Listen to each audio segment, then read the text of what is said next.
A paz do Senhor Jesus, meus amados irmãos. Que Deus nos abençoe. Aqui quem fala é o presbítero irmão Vantuir, mais uma vez juntinho com você, para fazermos a leitura da palavra de Deus e sermos abençoados através dela. Para você que está chegando agora neste canal, um forte abraço, muito bem-vindo de todos do canal. Saiba que você agora faz parte de um círculo de oração poderosíssimo, do qual o nosso Senhor e Salvador Jesus Cristo é o cabeça. Eu agradeço a você, meu amado e querido irmão, que está aí nos acompanhando, participando, Está nos ajudando com a divulgação da palavra. Pois esse é o nosso propósito aqui, amados, divulgar a palavra de Deus, Aqui a nossa bandeira é o Senhor e Salvador Jesus Cristo. É a sua palavra, Então, meus amados, nós estamos no livro de Samuel, 1 Samuel, e hoje nós vamos ler o capítulo 13. É onde Samuel ele vai repreender, Saul. Capítulo 13 de 1 Samuel. Saul tinha 30 anos de idade quando começou a reinar. E reinou sobre Israel 42 anos. Saul escolheu 3.000 homens de Israel. 2.000 ficaram com ele em Micmas e nos montes de Betel. E 1.000 ficaram com Jonatas em Gibeá de Benjamim. O restante dos homens ele mandou de volta para as suas tendas. Jonatas atacou os destacamentos dos filisteus em Gibeá, e os filisteus foram informados disso. Então Saul mandou tocar a trombeta por todo o país, dizendo que os hebreus fiquem sabendo disto. E todo Israel ouviu a notícia de que Saul tinha atacado o destacamento dos filisteus, atraindo o ódio dos filisteus sobre Israel. Então os homens foram convocados para se unirem a Saul em Gilgal. Os filisteus reuniram-se para lutar contra Israel com 3.000 carros de guerra, 6.000 condutores de carros e tantos soldados quanto a areia da praia. Eles foram a Micmas, a leste de Bet-Aven, e lá atacaram e acamparam.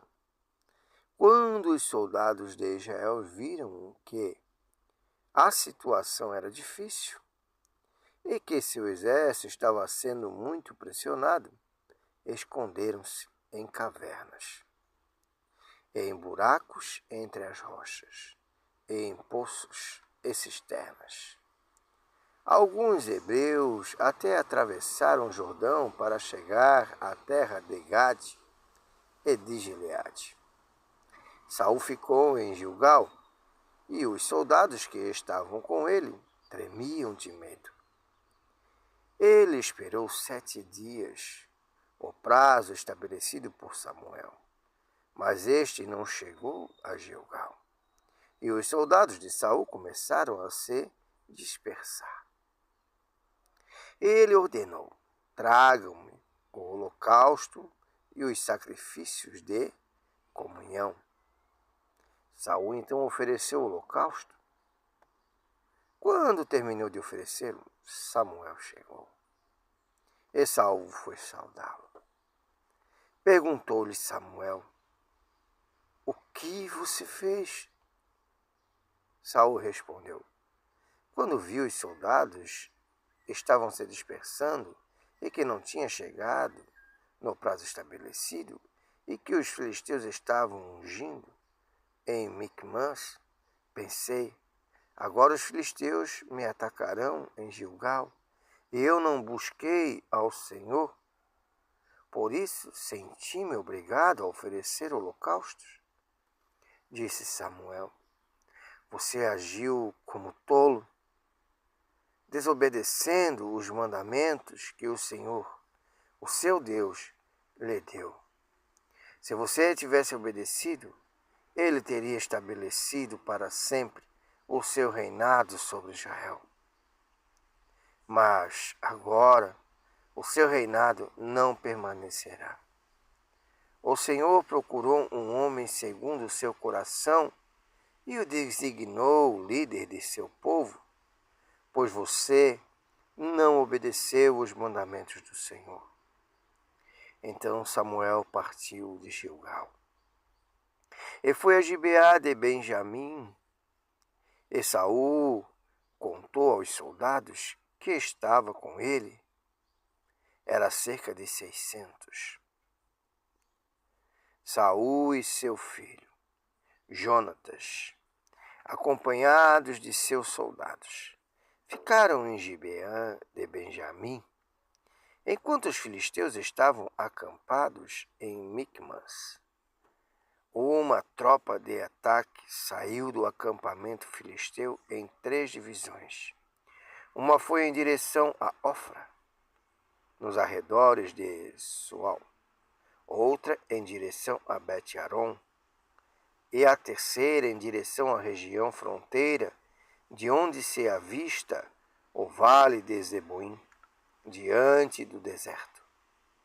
Naquela época não havia nem mesmo um único ferreiro em toda a terra de Israel, pois os filisteus não queriam que os hebreus fizessem espadas e lanças. Assim eles tinham que ir aos filisteus para afiar seus arados, enxadas, machados e foices. O preço para afiar rastelos e enxadas era 8 gramas de prata e 4 gramas de prata para afiar tridentes, machados e pontas de aguilhadas. Por isso, no dia da batalha, nenhum soldado de Saul e Jonatas tinha espada ou lança nas mãos, exceto o próprio Saul e seu filho Jonatas. Amém, meus amados irmãos. Louvado é o nome do Senhor. A gente vê o zelo aonde Samuel ele zela pela obediência aos mandamentos de Deus, né? Samuel ele responde para Saul: você agiu como tolo, desobedecendo os mandamentos que o Senhor, o seu Deus, lhe deu. Se você tivesse obedecido, ele teria estabelecido para sempre em seu reinado sobre Israel. Aqui, meus amados, a gente vê um exemplo muito grande da obediência, a importância da obediência ao Senhor. E você pode, eu vou sempre frisar isso porque é importante entendermos essa questão. Você pode olhar nessa leitura e ter Deus como um tirano que estabelece seus mandamentos, que já não pode mais desobedecê-lo, que Deus criou os mandamentos para escravizar seu povo. Não, meus amados. Não. O mandamento do Senhor, ele é bom. O mandamento do Senhor, ele nos mostra a direção a seguir, ele nos orienta do que é certo, do que é errado. Mas o que é certo e o que é errado? Certo é quando as coisas que a gente faz, quando Deus estabelece, nos leva a caminhos de vitória, nos leva a caminhos de bênção. Errado é quando desviamos desses caminhos e coisas ruins acabam acontecendo. E o pior, na maioria das vezes, quando nos desviamos dos caminhos, não somente a gente acaba se dando mal, mas a gente acaba arrastando pessoas com a gente. Porque muitas pessoas nos têm como exemplo. E se seguimos exemplos bons da palavra, essas pessoas que nos nos têm como exemplo também que vão querer seguir esses exemplos. Mas se seguimos exemplos ruins, essas pessoas também vão acabar seguindo exemplos ruins. Por mais que a gente não queira que pessoas se apoiem na gente, é inevitável que algumas pessoas olhem para a gente como exemplo. Você está entendendo, meu amado? Como amigos, filhos, parentes, às vezes você nem sabe, mas tem pessoas observando você. Tem pessoas olhando para você e achando que você é uma pessoa bem-sucedida, é um exemplo para ele, eu vou seguir o exemplo do fulano. Então, meus amados, quando Deus estabelece, quando Deus ele toma as suas providências com aqueles que não obedecem os seus mandamentos, não obedecem a sua palavra, não é porque Deus é tirano. É porque além de estar perdendo aquela pessoa para aquele caminho, esta pessoa está levando mais gente com ela à destruição. Uma pessoa pode desviar toda uma congregação dos caminhos certos do Senhor. Basta ele está servindo de exemplo para muitos. E muitos acabam seguindo seus maus exemplos. Não deveria ser assim, mas somos humanos, né? Somos humanos e muitas vezes, na maioria das vezes, seguimos. E o melhor exemplo a ser seguido, você sabe de quem é. O melhor exemplo a ser seguido é do nosso Senhor e Salvador Jesus Cristo. Jesus ele obedeceu a Deus até o fim. Jesus, ao suar sangue, a sua agonia, ele pede ao Pai que lhe afastasse dele aquele cálice, mas que ele iria até o fim para fazer a vontade do Pai. E ele foi até o fim. E o resultado foi a ressurreição. Jesus ressuscita com poder e grande glória. Jesus vence a morte, derrota o inimigo, coloca o inimigo de uma vez por toda em seu lugar. Jesus é o melhor exemplo a seguir. Jesus obedece aos mandamentos de Deus. Jesus ensina que devemos guardá-los. Jesus expressa: nem um jota ou um tio se omitirá da lei, até que tudo se cumpra.